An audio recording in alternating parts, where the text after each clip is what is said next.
They say deep in the forest, behind an old rusted gate, stands a long-forgotten sanatorium. No one remembers exactly when it closed, but the locals speak in hushed voices of patients who disappeared without a trace.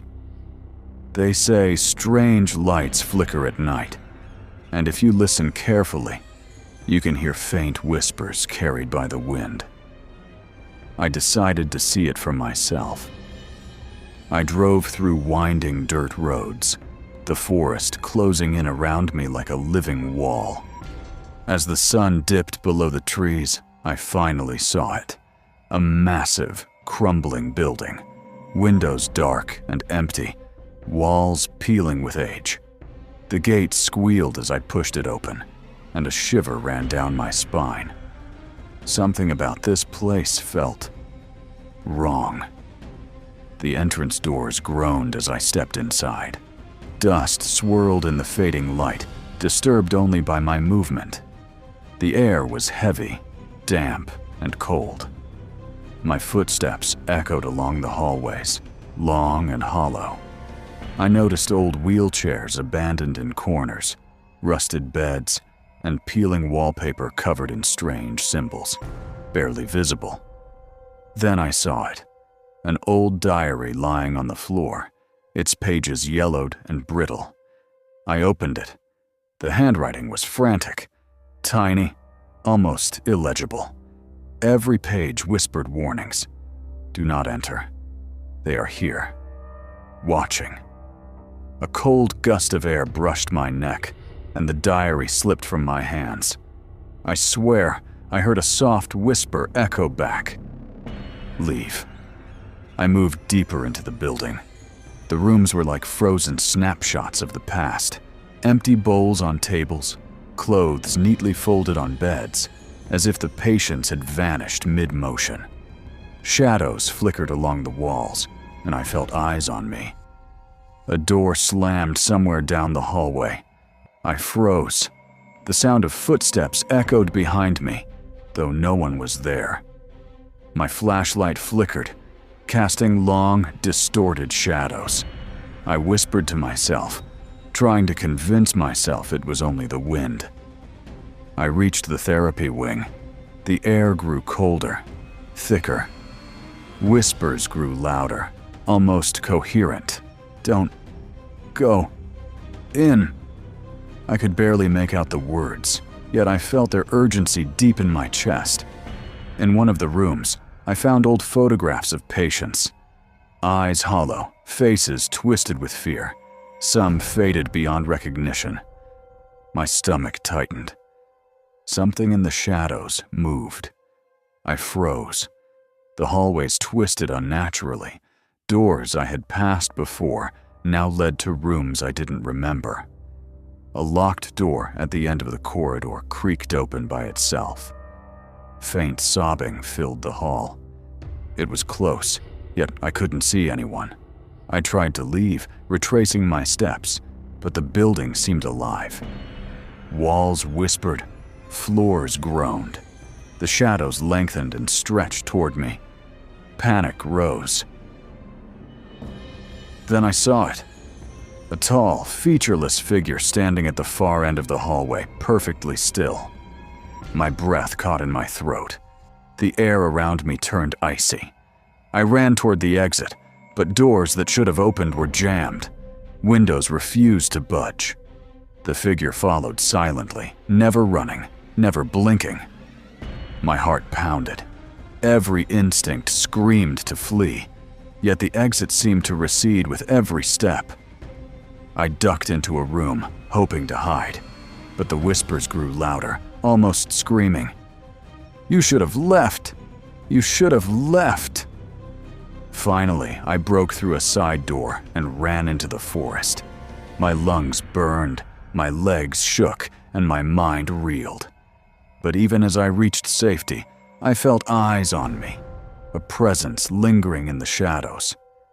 That night, when I looked back at the sanatorium from the road, I saw a silhouette in the window. Tall, dark, featureless, watching. Then it vanished. I've never returned, but sometimes at night I hear whispers in the wind, reminding me. Some places are better left forgotten. I thought I was safe.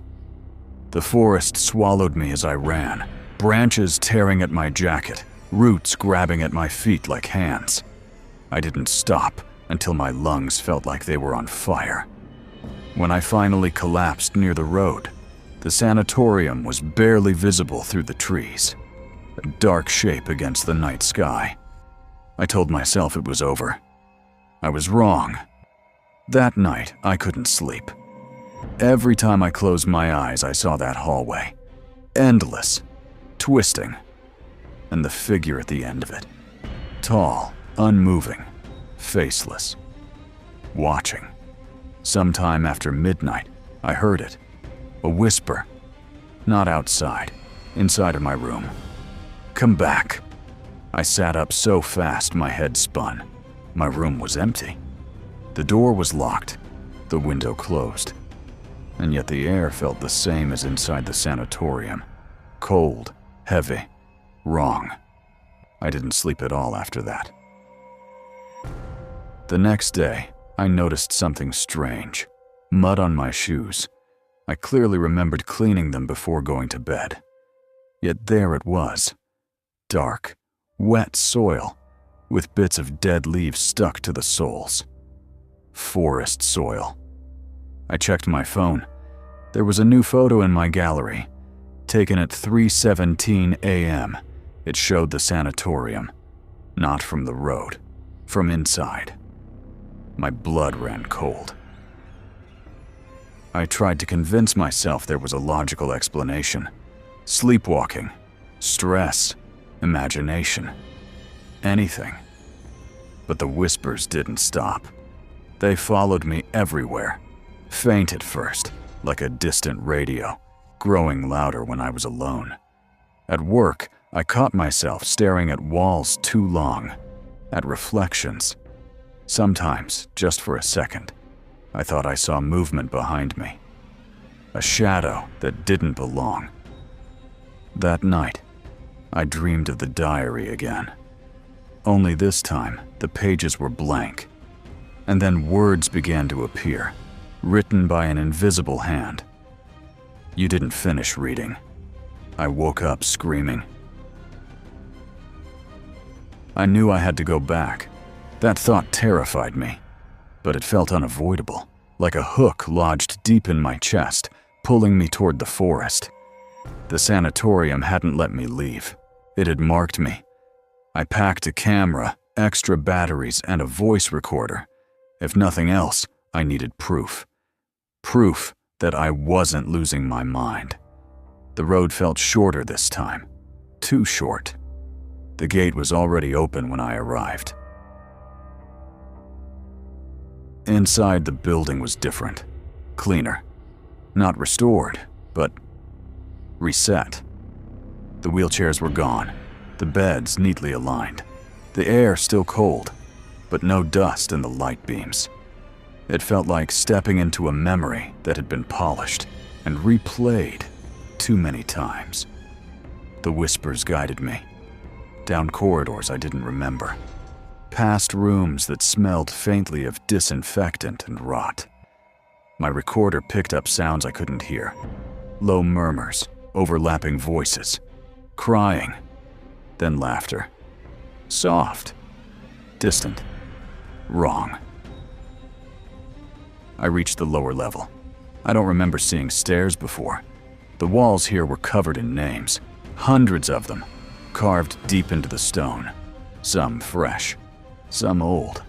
Some scratched out violently, as if someone had tried to erase themselves. I saw my name, still bleeding. I stumbled back, my heart pounding, and that's when the lights went out. Complete darkness.